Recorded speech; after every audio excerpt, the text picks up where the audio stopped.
So this is geometric probability. So we're taking probability and putting it with geometry. So geometric probability is a form of theoretical probability determined by a ratio. And the word ratio should always make you think of a fraction.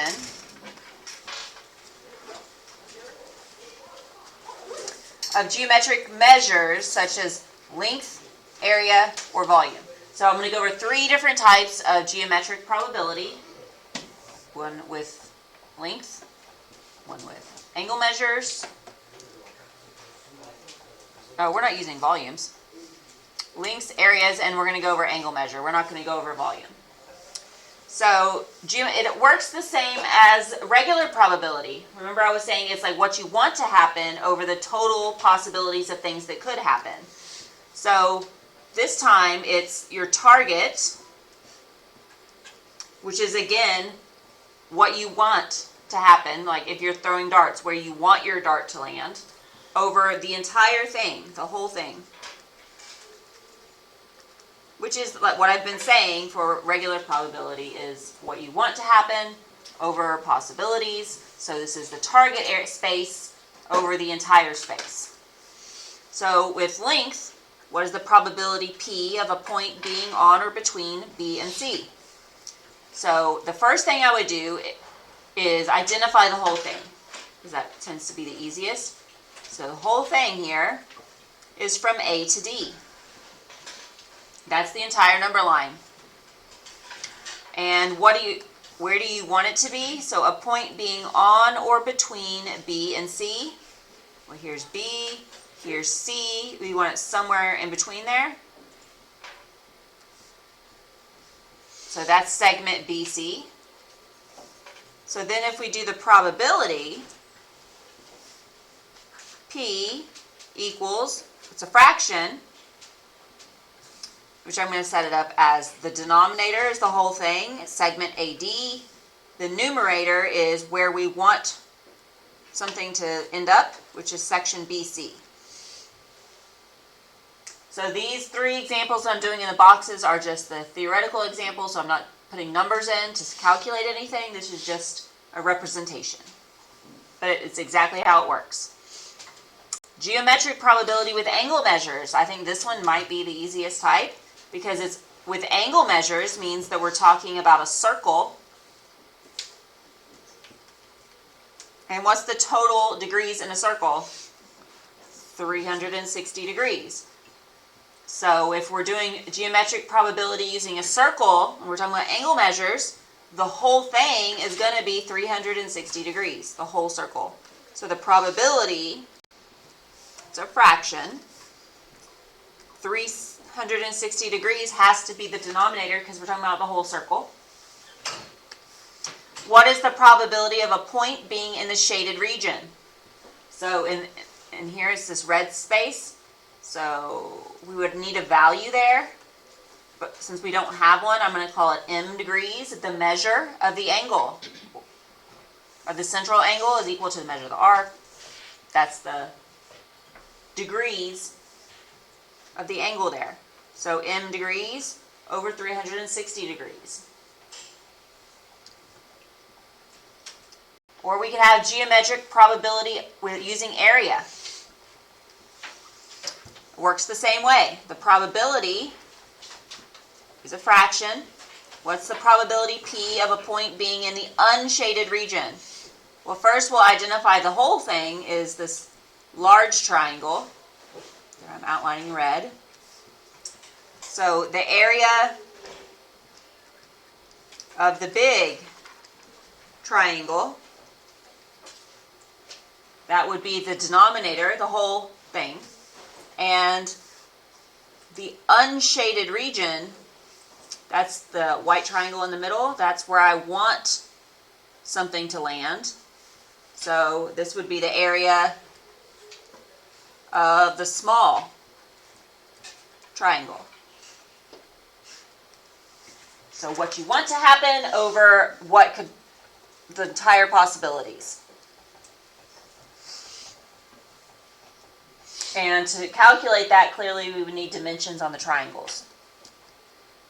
All right, so first we're going to the linear probability. A point is chosen at random on segment PS. Find the probability of each event. So the entire thing is segment PS, right? So from P to S,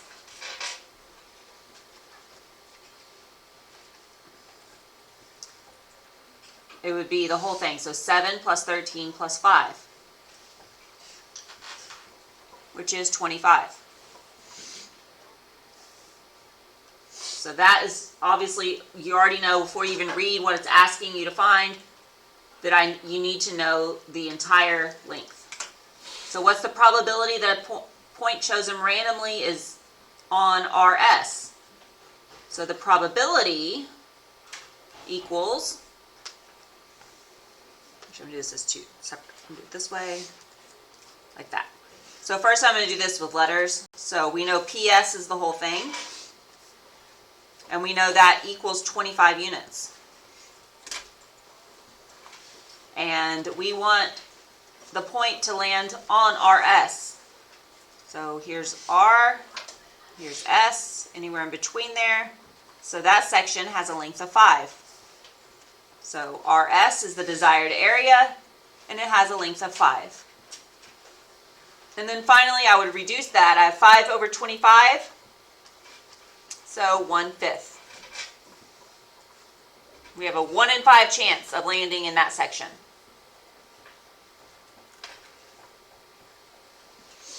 What is the probability that the point is not on QR?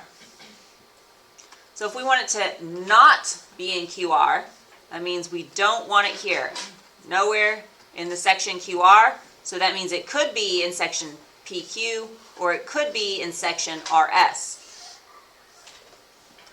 So this probability is still going to be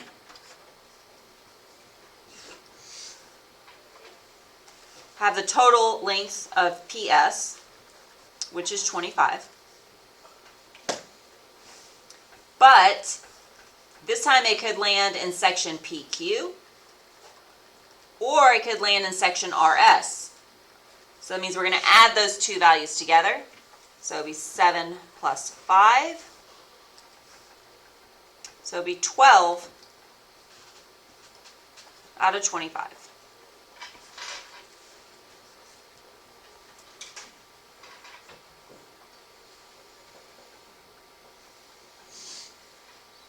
And then the third part, the point is on PQ or QR.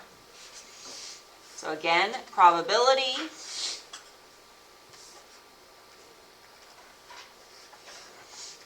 we know the whole thing didn't change. It's still PS, is still the entire length of the line, so it's going to be 25. But this time, the point is on PQ or QR. Or means you're going to add it. So it could be over here in PQ, or it could be in QR. So it's from P to R. So PQ plus QR, that is 7 plus 13. So 20 over 25. Those both divide by 5, so 4/5.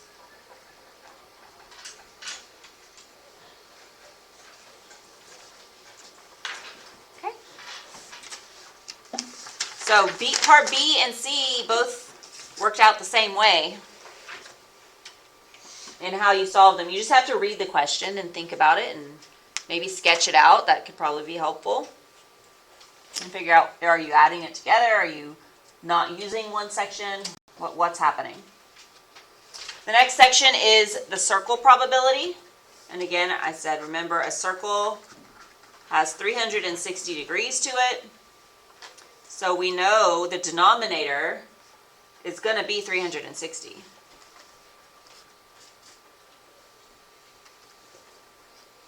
All right, so Use the spinner to find the probability of each event. The pointer landing on the 140-degree section. Well, we know that the denominator is the entire thing, and the entire thing is 360 degrees. And then the 140 degrees, we want it to land on in 140 degrees. Clearly that's that section, and it's 140 degrees. So the numerator is 140 degrees. And then we can simplify it. To do that, you can use a calculator, or you can do it by hand. The degrees will cancel, the zeros will cancel, and then you have 14 over 36. Those are both even numbers, so you can divide them by 2. And then you get 7 over 18.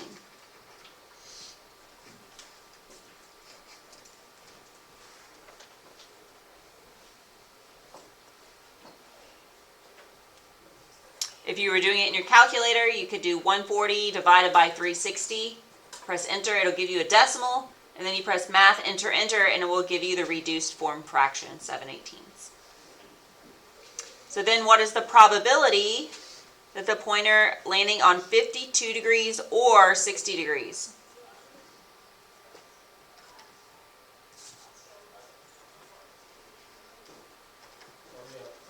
All right, so we know the total space didn't change. It's still 360 degrees. But this time we are asked about 52 or 60. Or means you're going to add them together, because we don't care if we land over here in the 52-degree section or if we land over here in the 60-degree section. Either one of them is fine. So there's add them together.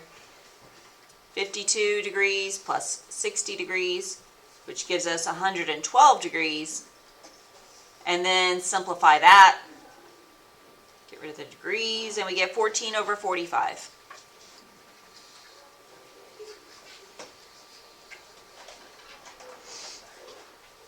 And then the last one says, what's the probability that the pointer does not land on 108 degrees?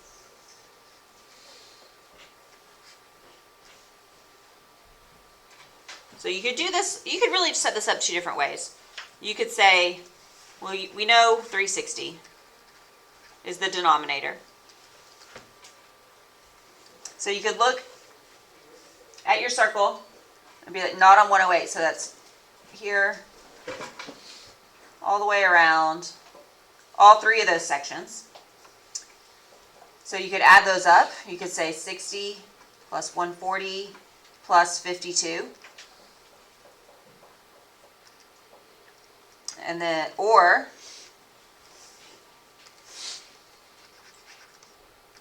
you could say, you know the denominator is 360. Since it says not landing on 108, that's a negative, so you could say 360 and minus 108, because it could land anywhere else. Just take that one section away. Either way, you get the same answer.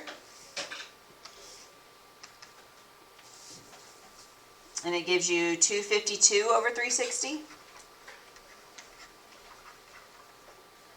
which reduces to 7 out of 10.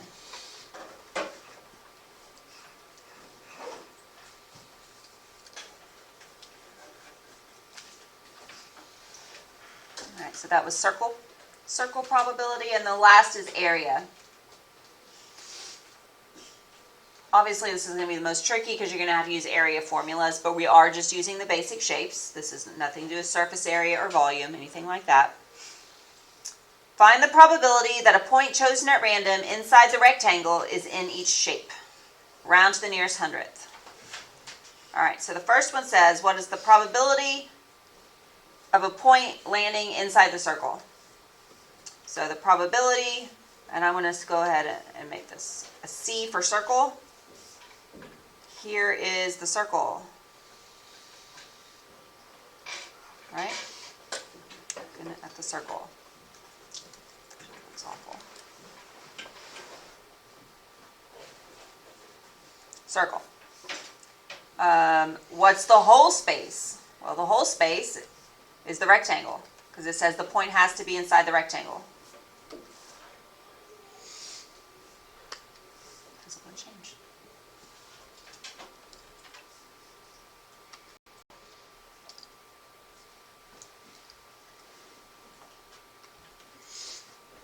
So the whole space is the whole rectangle.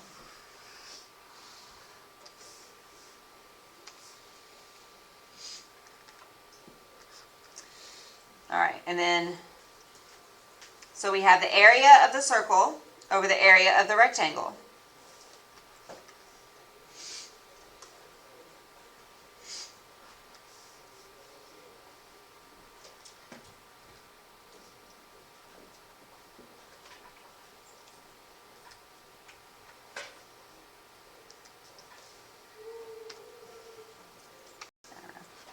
Okay, so the area of the circle is pi r squared. And the area of the rectangle is length times width. I'm just going to stick with this color now because it doesn't want to change. So area of the circle is pi r squared. If we look at the circle, the diameter is given, and that is 18 feet. But we don't need the diameter, we need the radius. The radius is half of that. So this is going to be pi times 9 squared. Over length times width of the red rectangle is 50 times 28.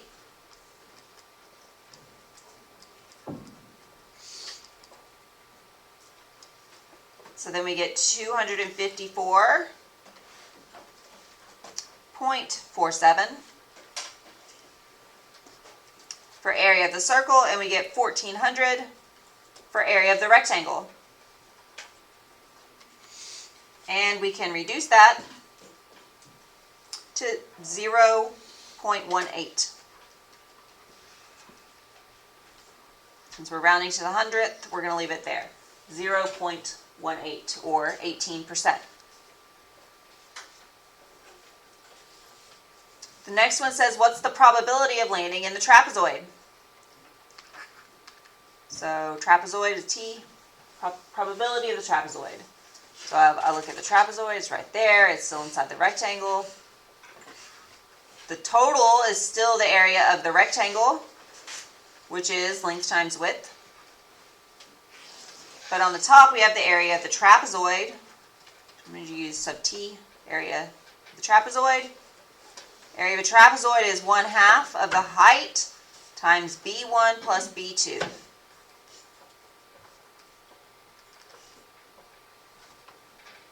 So that's 1/2. We need the value of the height of the trapezoid. So we look at the trapezoid, that's the distance between the bases, which is 18 feet.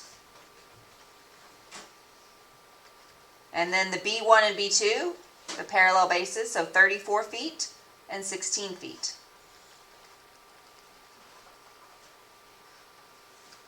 And that's going to be over the area of the rectangle. Well, we already know the area of the rectangle. It's right here. We already calculated it, 1400. So we don't have to calculate it again, so we already did that. So now we just need to calculate the area of the trapezoid for the numerator. So it's 450 over 1400. And then we divide that and it gives us 0.32, which is also 32%. But it did say round to the hundredth, so we'll just leave it at 0.32.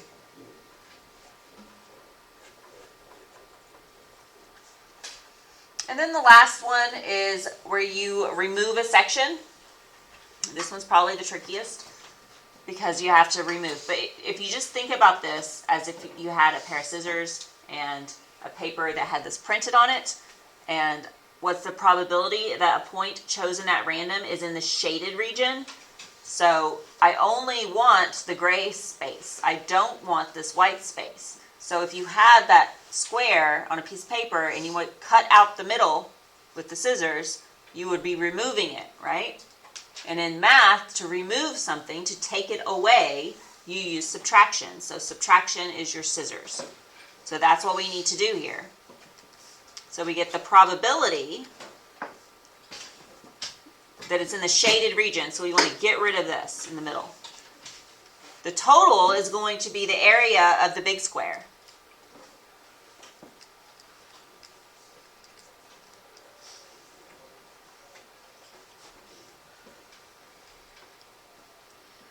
And then what we want is the area of the big square, and we're going to subtract the area of the little square.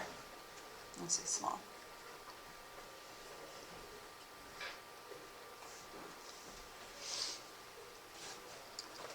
All right, so we could go over to the side and say the big one is, we have a side length of 12. It's a square, so it's 12 times 12. It's 144. And we can calculate the small one. Inside, we have a side of 3. It's a square, so 3 times 3, which is 9. And then we could go back over here again. Probability. Area of the big one is 144. Take away the small one, which is 9. And that's over area of the big one, that's 144.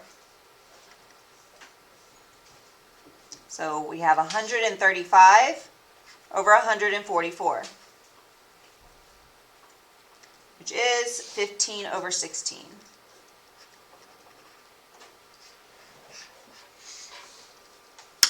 So remember, if you have something missing from the middle, you have to take it away. And so you're using subtraction to take away.